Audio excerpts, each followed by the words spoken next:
नमस्कार, जय हिंद, वंदे मातरम। एक बार फिर से आप सभी का बहुत बहुत स्वागत है हमारे YouTube चैनल पर। यूपी विधानसभा चुनाव 2022 को लेकर आज फलोदी सट्टा बाजार ने अपना माय ओपिनियन पोल सर्वे आंकड़े जारी कर दिए। 403 सीटों पर होने वाले विधानसभा चुनाव को लेकर जारी हुए आज के सर्वे और ताजा भावों के अनुसार यूपी में किसकी बन रही है सरकार, इसको लेकर हम इस वीडियो के अंदर आज बात करेंगे। वही दोस्तों, आप हमारे चैनल पर नए हैं तो सब्सक्राइब जरूर करें, और अगर आप भी चाहते हैं कि यूपी के अंदर बीजेपी की सरकार बने तो इस वीडियो को ज़्यादा से ज़्यादा शेयर जरूर करें अपने मित्रों और दोस्तों के साथ में। वहीं आपको ये भी बता दें कि यूपी की विधानसभा चुनाव को लेकर काफ़ी ज़्यादा इस बार उलटफेर नज़र आ रहा है। वहीं चुनाव से पहले यूपी के अंदर बड़ा उलटफेर देखने को मिल रहा है। सीएम योगी आदित्यनाथ और अखिलेश यादव दोनों ही आमने सामने होते हुए नजर आ रहे हैं, और इस बार फलोदी सट्टा बाजार और एबीपी सर्वे के मुताबिक कड़ी टक्कर देखने को मिल रही है दोनों ही पार्टियों के बीच में। वहीं जो आज सबसे बड़ा माय ओपिनियन पोल सर्वे जारी हुआ, उसके अनुसार इस वीडियो में हम बात करने वाले। वहीं वीडियो के बीच में पूछे गए सवाल का सही जवाब देकर दोस्तों आप भी जीत सकते हैं एक 51,000 रुपये तक का इनाम। तो इस वीडियो को ज़्यादा से ज़्यादा अपने मित्रों के साथ में शेयर जरूर करें। चलिए दोस्तों, चलते हैं इस वीडियो की सीटों की ओर। मैं सबसे पहले बात करते हैं दोस्तों उत्तर प्रदेश के अंदर वाराणसी की कुल 8 सीटें, जो 8 की 8 बीजेपी के खाते में जाती हुई नजर आ रही है। सपा पार्टी को 0 सीट मिल रही है। सीतापुर की बात करें, कुल 9 सीटें, जिसमें 8 बीजेपी 1 एसपी पार्टी को मिल रही है। बहुजन समाज पार्टी को 0 सीट मिलती हुई नजर आ रही है। गोरखपुर की कुल 9 सीटें, जिसमें 9 की 9 बीजेपी के खाते में जा रही है। सपा पार्टी को 0, बहुजन समाज पार्टी को भी 0 सीट मिल रही है। आजमगढ़ की बात करें, जहां मुस्लिम बहुमूल्य क्षेत्र ज्यादा, जिसकी 10 सीटें, जिसमें 9 सीटें सपा पार्टी जीत रही है और 1 सीट पर बीजेपी पार्टी जीत रही है। वहीं आगे प्रयागराज की बात करें, कुल 12 सीटें, जिसमें 11 सीटों पर बीजेपी, 1 सीट पर अखिलेश यादव, 0 पर मायावती और 0 पर ही कांग्रेस पार्टी सिमट रही है। वहीं आगे बात करते हैं अगर प्रतापगढ़ की 7 सीटों पर, जहां 5 सीटों में बीजेपी, 2 पर एसपी पार्टी, वहीं बसपा को 0 और कांग्रेस को भी 0 सीट है। एटा की बात करें, कुल 4 सीटें, जिसमें 2 बीजेपी और 2 सपा पार्टी जीत रही है।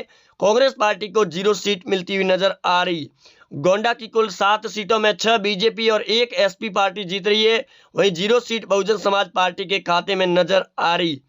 लखनऊ की बात करें, कुल 9 सीटें, जिसमें 6 बीजेपी जीत रही है, 2 सीटें सपा पार्टी और 1 सीट कांग्रेस के खाते में जा रही है।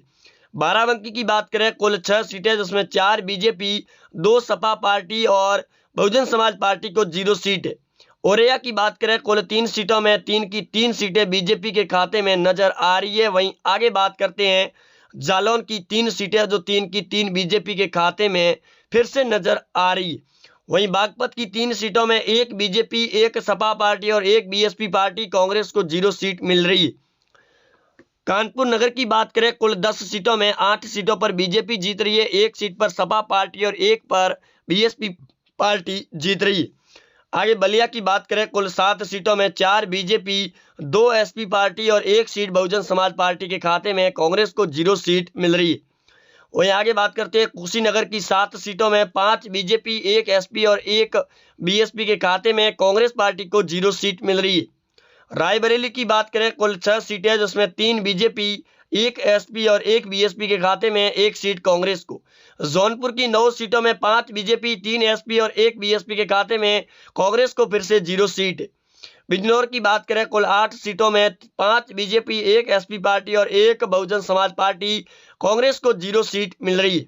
वहीं आगे सहारनपुर की बात करें, 7 सीटों पर, जहां 4 बीजेपी और 3 एसपी पार्टी जीती हुई नजर आ रही है। आगे बात करते हैं सुल्तानपुर की 5 सीटों पर, जहां 2 बीजेपी, 3 सपा पार्टी जीत रही है, कांग्रेस और बसपा को 0 सीट है। गाजीपुर की 7 सीटों पर 4 बीजेपी, 3 एसपी पार्टी और 1 सीट कांग्रेस के खाते में जाती हुई नजर आ रही। आगे फतेहपुर की बात करें, कुल 6 सीटों में 2 बीजेपी, 2 सीटें बहुजन समाज पार्टी, 1 कांग्रेस और 1 बसपा के खाते में जा रही। आगे अगर बात करें मुरादाबाद की 6 सीटों में 2 BJP, 2 Sapa party, 1 Bahujan Samaj party और 1 सीट कांग्रेस के खाते में जा रही। बहराइच की कुल 7 सीटों में 1 कांग्रेस जीत रही है, 1 सपा पार्टी और 5 सीटें बीजेपी पार्टी जीत रही है। योगी एक बार फिर सत्ता में आते हुए नजर आ रही। बरेली की 9 सीटों में 4 BJP, 2 SP party, 2 Bahujan Samaj party और 1 कांग्रेस पार्टी जीत रही है। संभल की बात करें, 4 सीटों में 3 एसपी पार्टी और 1 बहुजन समाज पार्टी के खाते में जा रही है, एक बीजेपी जीत रही है। अयोध्या की बात करें, कुल 5 सीटों में 5 की 5 बीजेपी के खाते में जाती हुई नजर आ रही है। सपा पार्टी को 0 सीट मिल रही है अयोध्या से। हरदोई की बात करें, कुल 8 सीटों में 5 बीजेपी, 2 एसपी पार्टी और 1 सीट बसपा के खाते में। कांग्रेस को 0 सीट मिल रही है। आगे उन्नाव की बात करें, 2 सीटें जिसमें 2 की 2 बीजेपी के खाते में जाती हुई नजर आ रही है। वहीं आगे बात करते हैं लखीमपुर की 8 सीटों पर, जहां 5 बीजेपी, 2 एसपी पार्टी, कांग्रेस को 1 सीट और बसपा को 0 सीट मिल रही है। लखीमपुर के बाद में दोस्तों बात करते हैं यूपी के अंदर मेरठ की 7 सीटों में 5 बीजेपी, 1 एसपी, 1 बीएसपी और कांग्रेस को मेरठ से भी 0 सीट मिलती हुई नजर आ रही है।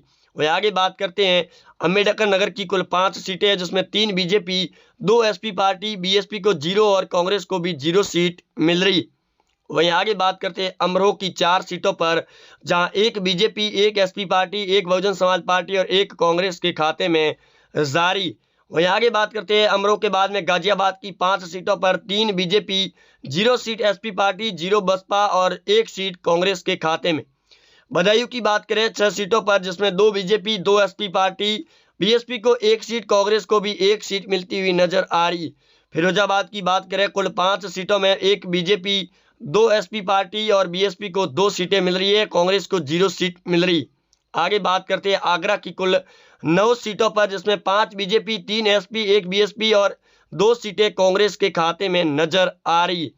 वहीं दोस्तों आगे बात करते हैं आगरा के बाद में मुजफ्फरनगर की 6 सीटों पर, जिसमें 1 बीजेपी, 3 सीटों पर एसपी पार्टी, 1 बसपा और 2 कांग्रेस पार्टी जीत रही है मुजफ्फरनगर से। शाहजहांपुर की 6 सीटों में 1 बीएसपी, 3 सपा पार्टी और 2 सीटें बीजेपी पार्टी जीत रही है। वहीं दोस्तों आगे बात करते हैं देवरिया की 7 सीटों पर, जिसमें 4 बीजेपी, 2 एसपी पार्टी और 1 सीट कांग्रेस के खाते में जा रही है देवरिया जिले की 7 सीटों पर। हमीरपुर की बात करें, 2 सीटें हैं जो 2 की 2 बीजेपी के खाते में जाती हुई नजर आ रही है। वही दोस्तों आगे बात करते हैं बागपत की 3 सीटें, जिसमें 1 बीजेपी, 1 एसपी पार्टी और 1 बीएसपी के खाते में। कांग्रेस को 0 सीट मिल रही है। आगे अगर महोबा की बात करें, 2 सीटें, जिसमें 2 की 2 बीजेपी के खाते में जाती हुई नजर आ रही है। वही दोस्तों महोबा के बाद में अगर हमीरपुर की बात करें, 2 सीटों पर, जिसमें 2 की 2 बीजेपी के खाते में जाती हुई नजर आ रही है। वहीं आगे बात करते हैं कौशाम्बी की, जिसकी 3 सीटें, जिसमें 2 बीजेपी और 1 एसपी पार्टी जीत रही है, बीएसपी को 0, कांग्रेस को भी 0 सीट मिल रही है। वहीं औरैया की बात करें, कुल 3 सीटें, जिसमें 1 बीजेपी, 1 एसपी पार्टी, बीएसपी को 1 सीट मिल रही है। वहीं दोस्तों आगे बात करते हैं औरैया के बाद में अमेठी की, जिसकी 4 सीटें, जिसमें 3 बीजेपी, 1 एसपी पार्टी, बीएसपी को 0, कांग्रेस को भी 0 सीट मिल रही। वहीं आगे बात करते हैं काशीराम नगर की 3 सीटें, जिसमें 3 की 3 बीजेपी के खाते में जाती हुई नजर आ रही है आज के ओपिनियन पोल सर्वे के मुताबिक। वहीं आगे बात करते हैं दोस्तों चंदौली की 4 सीटों में 2 बीजेपी और 2 एसपी पार्टी, बीएसपी को 0 और कांग्रेस को भी 0 सीट मिल रही है। वहीं आज फलोदी सट्टा बाजार के मुताबिक आगे बात करते हैं इटावा की 3 सीटों पर, जिसमें 2 बीजेपी, 1 एसपी पार्टी, कांग्रेस और बसपा को 0-0 सीट मिल रही है। वहीं दोस्तों आगे बात करते हैं बुलंदशहर की 7 सीटों पर, जिसमें 5 बीजेपी, 1 सपा पार्टी और 1 बीएसपी के खाते में जाती हुई नजर आ रही है। मिर्जापुर की बात करें, जिसकी 5 सीटें में 3 बीजेपी जीत रही है, 2 सपा पार्टी, बीएसपी और कांग्रेस पार्टी को 0 सीट मिल रही है। कुल 403 सीटों पर अगर बात करें, 290 सीटों पर बीजेपी पार्टी जीत रही है, 100 सीटें अखिलेश यादव के खाते में जा रही है। वहीं 8 सीटों पर बहुजन समाज पार्टी और 4 सीटों पर कांग्रेस पार्टी सिमटती हुई नजर आ रही है। वहीं असदुद्दीन ओवैसी की पार्टी को 0 सीट मिलती हुई नजर आ रही है मुस्लिम सीटों पर भी। वहीं आपको ये भी बता दें कि इस बार यूपी विधानसभा चुनाव के अंदर काफी ज्यादा उलटफेर भी नजर आ रहा है, क्योंकि इस बार यूपी के विधानसभा चुनाव को लेकर अखिलेश यादव और सीएम योगी आदित्यनाथ के बीच में बड़े तौर पर आंधी नजर आ रही है और बड़ी टक्कर देखने को मिल रही है, चाहे वो एबीपी न्यूज का ओपिनियन पोल हो या फिर फलोदी सट्टा बाजार का। आज के ताजा मा ओपिनियन पोल सर्वे के अनुसार यूपी विधानसभा चुनाव के अंदर बड़ी टक्कर नजर आ रही है इन 2 पार्टियों के बीच में। बसपा और कांग्रेस पार्टी पहले से ही अपनी हार मान चुकी है, लेकिन इस बार यूपी के चुनाव बड़े ही दिलचस्प होंगे 2022 के अंदर। 10 फरवरी को प्रथम चरण के चुनाव है यूपी के अंदर, उसके बाद में अगले चरणों के चुनाव प्रारंभ हो जाएंगे। वही आप जुड़े रहेंगे हमारे साथ, चैनल को सब्सक्राइब कर दें और वीडियो को ज़्यादा से ज़्यादा शेयर जरूर करें अपने दोस्तों के साथ में।